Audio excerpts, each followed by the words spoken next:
Om Swastiastu, Om Namah Shivaya, Om Namo Buddhaya. Swastiastu, Ida Ratu. Om Swastiastu, Jero Mangku. Nggih, Ida Ratu, hari ini saya meminta sedikit penjelasan mengenai kegiatan yang tadi dilaksanakan. Itu yang disebut Homa atau Agnihotra, Ida Ratu. Nggih, Aris, aku. Nah, upacara Homa atau Agnihotra itu apakah memang upacara yang ada di Bali memang dari dulu atau upacara baru-baru saja didatangkan ke Bali? Karena banyak yang menyebut bahwa ini upacara ke-India-Indiaan seperti itu, Ida Ratu.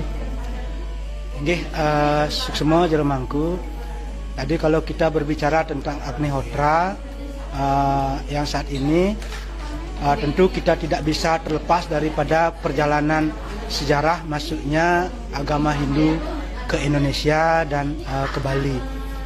Jadi dari sejak awal masuknya agama Hindu ke Indonesia atau ke Bali, juga hal-hal yang termuat di dalam agama Hindu termasuk ritualnya pun ikut dibawa masuk ke Nusantara dan ke Bali. Jadi salah satu ritual tersebut ada yang termuat dalam kitab suci Weda yang disebut dengan Agnihotra atau Homayatnya.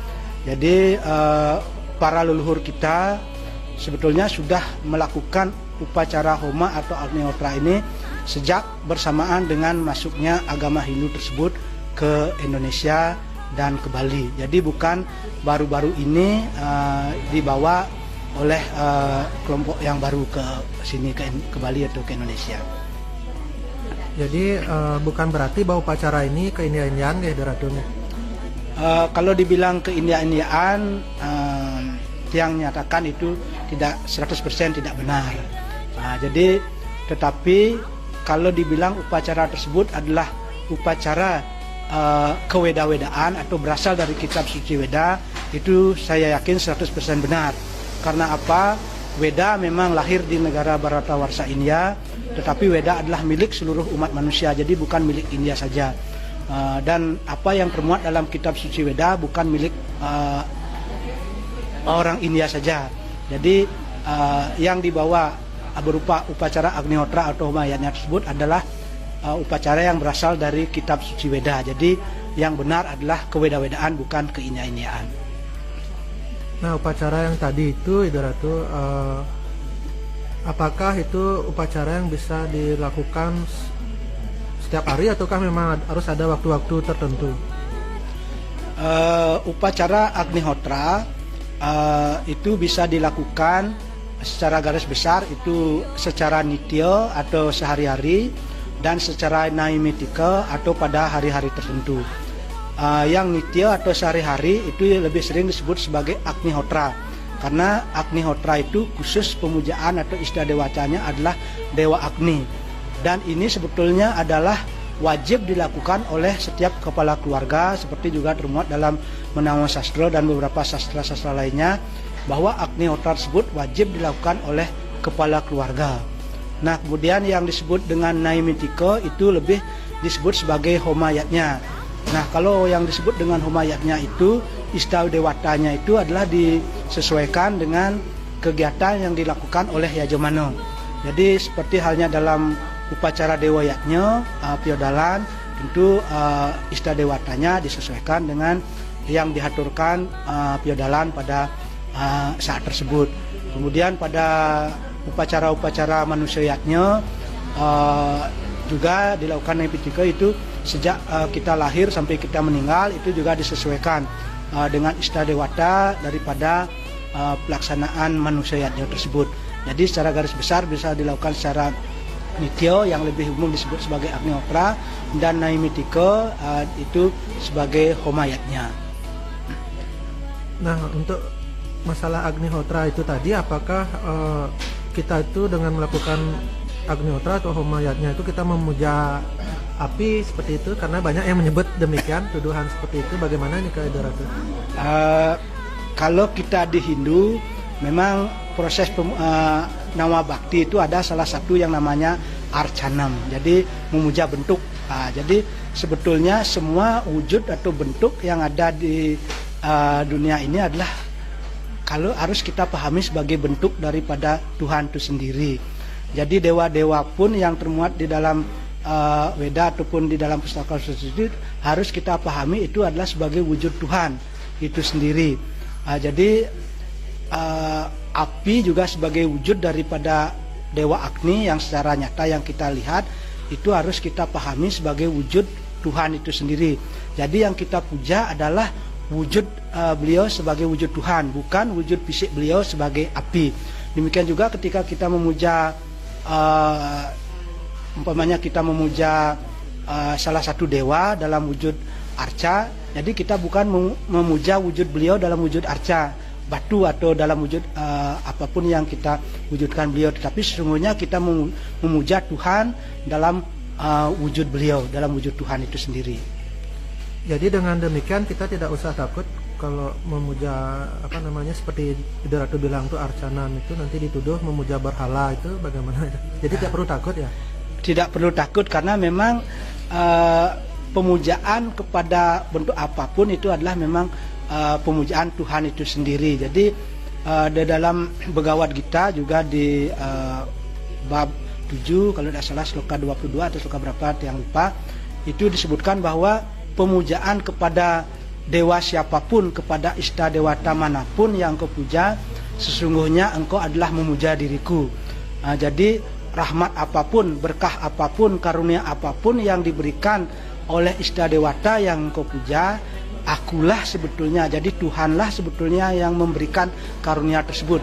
Jadi ini bisa dipahami bahwa sesungguhnya apapun bentuk yang kita puja itu adalah Tuhan itu sendiri, karena penjelasan juga dari Swami Dayananda Saraswati bahwa wujud-wujud seperti dalam Agnihotra ada kita mempersembahkan kepada Dewa Waruna, kepada Dewa Agni, kepada Dewa Wayu, kepada Dewa Indra, dan dewa-dewa lainnya. Semua itu adalah persembahan kepada Tuhan. Jadi bukan kepada dewa itu sendiri, tapi kepada Tuhan.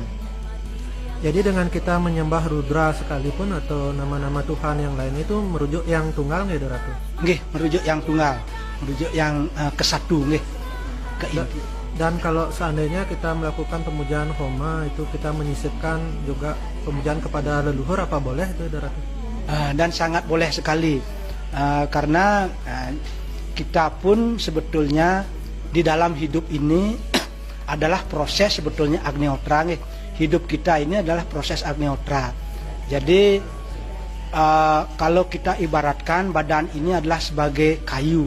Jadi dalam Agnihotra itu ada salah satu sarananya itu berupa kayu api. Badan ini harus kita pergunakan sebaik-baiknya untuk melakukan karma yang baik. Jadi kalau dalam Agnihotra, kayu itu kita usahakan adalah kayu yang bersih, yang kita persembahkan, tidak ada rayapnya, tidak dimakan rayap, tidak ada jamur dan sebagainya. Demikian pula badan ini selama hidup ini kita harus pergunakan sebaik-baiknya untuk melakukan kebaikan.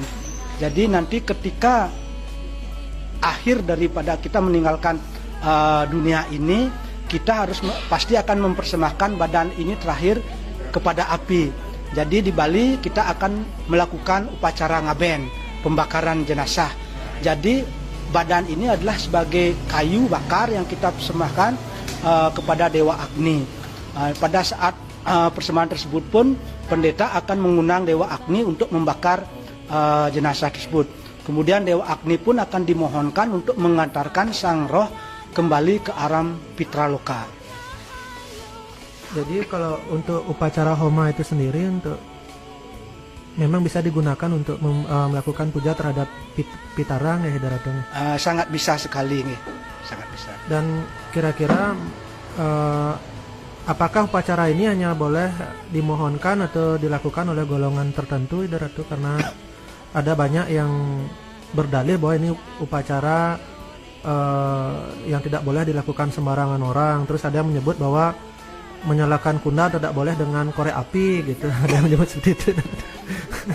Nih, terima kasih. Bagus sekali pertanyaannya. Karena begitu sakralnya upacara ini, begitu utamanya upacara Agnihotra ini, oleh para leluhur kita, beliau sangat menghormati upacara yang suci ini. Jadi karena begitu hormatnya beliau, Jadi khususnya di Bali, jadi juga dalam salah satu lontar, yaitu lontar Tugus Tunjung, disebutkan bahwa yang boleh melakukan upacara homayatnya, khususnya naimitiko karma, itu hanya boleh dilakukan oleh seseorang yang telah medwijati atau lahir 2 kali. Atau kalau di Bali, setelah medikso, melinggih, dados sulinggih. Jadi hanya sulinggih yang boleh melakukan upacara homayatnya naimitiko karma. Tetapi untuk yang nitya yang disebut dengan Agnihotra, di mana yang dipuja adalah Agni sebagai Istadewata, itu boleh, siapapun boleh melakukannya, termasuk kepala keluarga itu sebetulnya wajib melakukannya. Jadi begitulah penghormatan leluhur kita kepada upacara yang sangat suci ini. Kemudian di Bali pun untuk para sulinggih, sebetulnya beliau memang lebih utama menyalakan Agni rahasia beliau, Agni rahasianya di dalam tubuh beliau. Jadi beliau akan membakar, menyalakan api suci yang ada di dalam tubuh beliau, yaitu Sangyang Tri Agni yang ada di dalam tubuh beliau. Jadi karena begitu sucinya beliau, para sulinggih di dalam proses Nyuriyo Sewano ataupun pada saat upacara-upacara, beliau akan melakukan homa ke dalam diri, membakar, menyalakan api Tri Agni yang ada di dalam diri. Kemudian baru beliau akan memimpin, baru akan melakukan Surya Sewano atau memimpin upacara. Nah, kalau yang saya tanyakan itu menyalakan kuna eksternal itu seperti yang saya lihat di depan itu, apakah memang tidak boleh dengan menggunakan korek api seperti yang disebut di medsos itu? Kita harus berpikir rasional di zaman sekarang, contoh sekarang kita sudah punya HP, HP kita juga canggih-canggih. Kalau zaman dulu kita ingin mengirim pesan kepada keluarga kita yang jauh, kita menulis surat, kemudian kalau zaman dulu barangkali memakai sarana burung merpati, mengirim. Kemudian berkembang ada pos, mengirim lewat pos. Tapi sekarang kita bisa duduk dimanapun, kita menulis SMS atau menulis WA, terkirim. Jadi sangat praktis. Demikian juga dalam hal penyalaan api. Tentu kita sudah dibuat dengan mudah, diciptakan korek api. Jadi kalau untuk apa kita lagi susah-susah? Jadi seperti tadi sudah diciptakan media berupa HP, sebuah handphone. Bagaimana HP itu bisa tercipta, itu sudah melalui proses yang panjang, sampai tercipta teknologi seperti itu. Demikian juga korek api sudah bisa ada korek api itu juga melalui proses yang panjang bagaimana bisa menciptakan itu. Jadi kalau sudah ada yang praktis, untuk apa kita susah-susah harus bertapa bertahun-tahun untuk bisa menyalakan api melalui tangan kita seperti ini. Dan itu pun maaf, akan menimbulkan ego. Jadi ketika kita bisa seperti itu, ego kita akan muncul. Saya bisa melakukan Agnihotra tanpa menggunakan korek api, bisa menyala langsung. Nah, ketika ego itu muncul, Agnihotra itu tidak akan berguna sama sekali. Apapun persembahan yang kita lakukan tidak akan berguna, karena ego kita yang lebih utama muncul, dan itu akan menenggelamkan semua bakti-bakti baik kita, niat-niat baik kita. Jadi itu akan menjadi sesuatu yang sia-sia. Jadi sebenarnya upacara itu tidak bisa dijalankan berdasarkan ego, demikian ya artinya? Sangat tidak bisa. Ego itu harus paling ditekan. Kenapa di dalam persamaan Agnihotra selalu diakhiri dengan kata idam namama. Jadi idam namama, namama itu artinya bukan milik saya, mama artinya milik kepunyaanku. Jadi tidak, idam itu hanya untuk engkau. Jadi setiap persembahan, sepertinya kita persembahan ke Dewa Agni, Agni Swaha, idam Agneya, idam namama. Jadi persembahan ini adalah untuk Dewa Agni dan bukan untuk saya. Jadi semua sebetulnya yang ada di bumi ini adalah milik Tuhan. Tidak ada satupun barang-barang yang ada di dunia ini milik kita. Coba sekarang kita, mana yang milik kita nih? Kita punya pakaian ini, apakah milik kita? Tidak. Kemudian bahan pakaian ini apa? dari kapas. Kapas itu dari mana? Dari pohon kapuk. Nah, itu pohon itu dari mana? Siapa yang menciptakan? Itu ciptaan Tuhan semua. Tidak ada milik kita semua. Kemudian benda-benda yang lain juga semua adalah milik Tuhan. Jadi apa yang bisa kita banggakan sebagai milik kita? Tidak ada. Makanya dalam Agnihotra selalu diakhiri dengan kata idam namama, karena memang kita meyakini bahwa itu adalah semua milik Tuhan. Kita kembalikan kepada Beliau yang sebagai pemilik utama. Kalau kita sudah bisa seperti itu, itulah hayatnya yang utama, itulah hayatnya yang akan diterima oleh Tuhan. Tetapi kalau masih ada rasa ego dalam kita, sia-sialah kita melakukannya. Walaupun kita melakukan upacara yang besar-besar, akhirnya hanya kesia-siaan yang akan kita dapatkan. Ampura niki Daratu, jadi saya menangkap bahwa upacara itu ternyata juga usaha untuk melepaskan ikatan, atau dengan kata lain moksa ya Daratu. Sebagai salah satu memang tujuan kelahiran kita di dunia ini adalah kembali kepada Sang Kaneng Paraneng Numadi, atau yang kita sebut dengan moksa. Jadi betul itu, salah satu adalah juga bisa kita dapatkan melalui ritual Agnihotra ini kalau kita lakukan dengan ketekunan setiap hari dengan tulus dan bakti, itu juga bisa kita dapatkan. Suksema niki Daratu, penjelasannya sangat luar biasa, sangat lengkap. Semoga di lain waktu Daratu malih berkenan untuk memberikan kami penjelasan yang akan kami gunakan untuk sebagai penerang jalan pengetahuan kami. Kira-kira Daratu ada yang ingin disampaikan kepada kami? Tiang ada mau sampaikan lagi sedikit tambahan. Jadi kita hendaknya jangan mengatakan atau memikirkan atau berpikir bahwa Agnihotra itu hanya semata-mata sebuah ritual. Jadi wahyu-wahyu yang diturunkan oleh Tuhan, apalagi berupa mantra-mantra Weda, khususnya juga yang mantra-mantra yang kita pergunakan dalam Agnihotra, kita tidak bisa hanya fokus itu sebagai suatu kegiatan ritual. Agnihotra ini sudah banyak dibuktikan dan sangat saintifik sekali bahwa Agnihotra ini harus kita kembangkan juga ke depan sebagai sesuatu yang bisa memberikan kehidupan yang lebih baik kepada kita, kepada alam ini.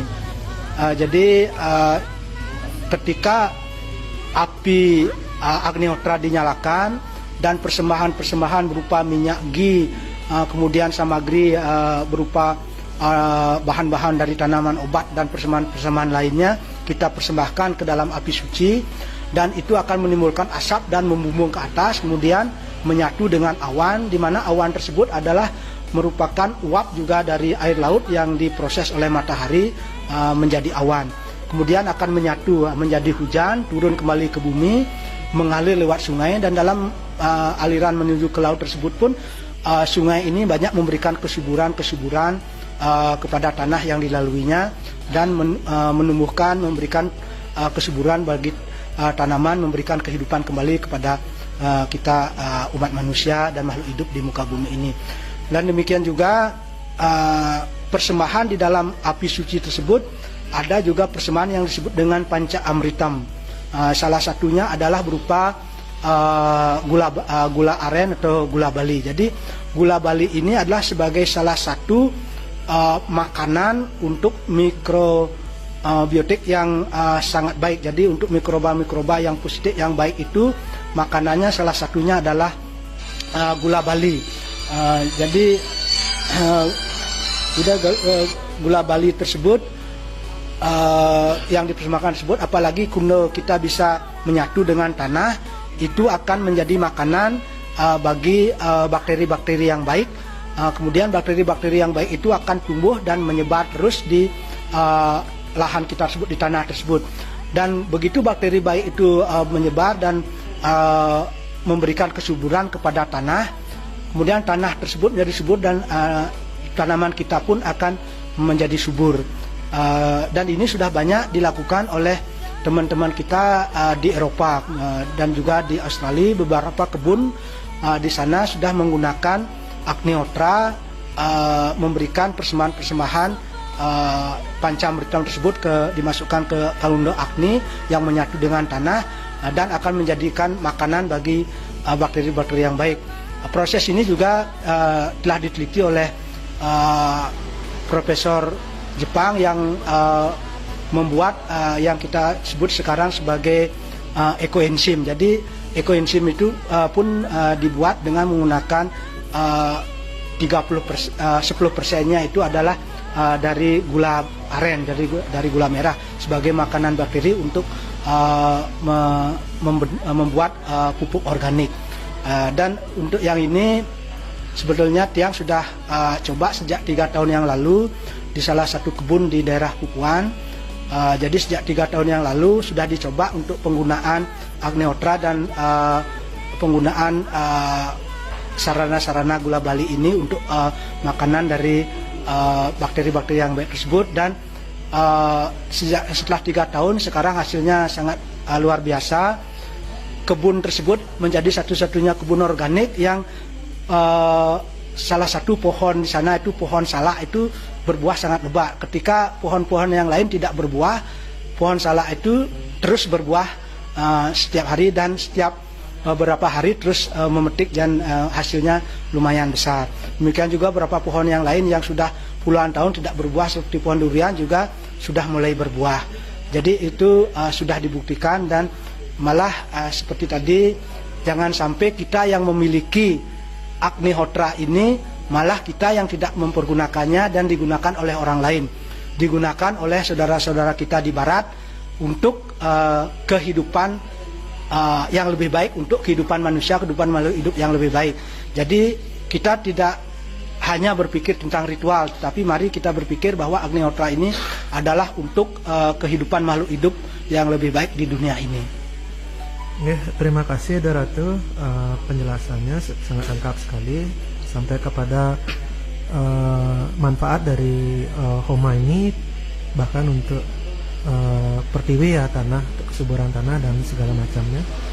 Kira-kira bisa Ibu Ratu memberikan kami, saya pribadi, sebuah wejangan untuk bagaimana kita untuk bisa menghindari diri kita dari rasa benci dan suka istilahnya menuduh orang. Pertanyaan yang sangat baik nih. Kita yang khususnya sudah belajar seperti ini nih, memang sebaiknya sangat menjauhi sikap benci atau marah nih, terutama sikap benci. Karena sikap benci itu adalah musuh yang sangat utama, pintu utama kita akan masuk neraka, masuk susah, masuk dalam kehidupan yang susah ya, kehidupan neraka. Tiang berikan satu cara yang sangat baik nih. Kita yang berada di jalan seperti ini pastilah setiap hari berdoa, melakukan kegiatan-kegiatan sadhana setiap hari. Cara yang terbaik bagaimana kita tidak benci kepada orang-orang yang barangkali menghujat kita, mengata-ngatai kita dengan kata-kata yang tidak baik, ataupun memusuhi kita tanpa alasan yang jelas. Jadi dalam setiap doa, kalau bisa di akhir doa itu kita selipkan satu doa khusus kepada mereka-mereka yang tidak suka kepada kita, yang membenci kita. Kita doakan kepada mereka, kalau bisa yang pertama kita doakan kepada mereka agar mereka selalu hidup damai, hidup sejahtera, hidup baik, dan mulai tumbuh rasa kasih sayang, tidak membenci lagi. Itu yang pertama harus kita lakukan. Baru kita mohon doakan orang-orang yang mencintai kita, yang berbuat baik dalam hidup untuk kemajuan kehidupan kita.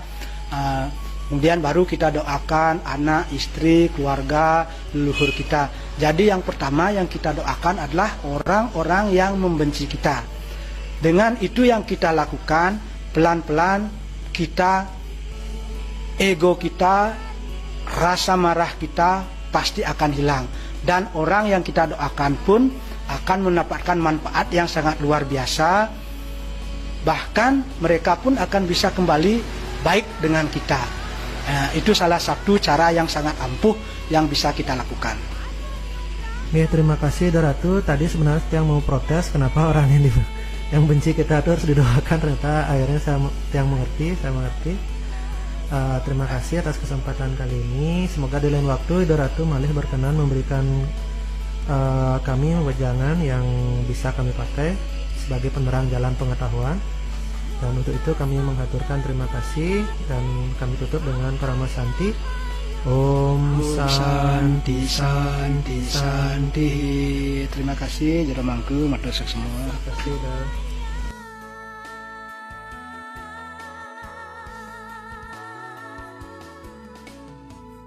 Ngiring memargi mebakti Aku pangtangan Incapang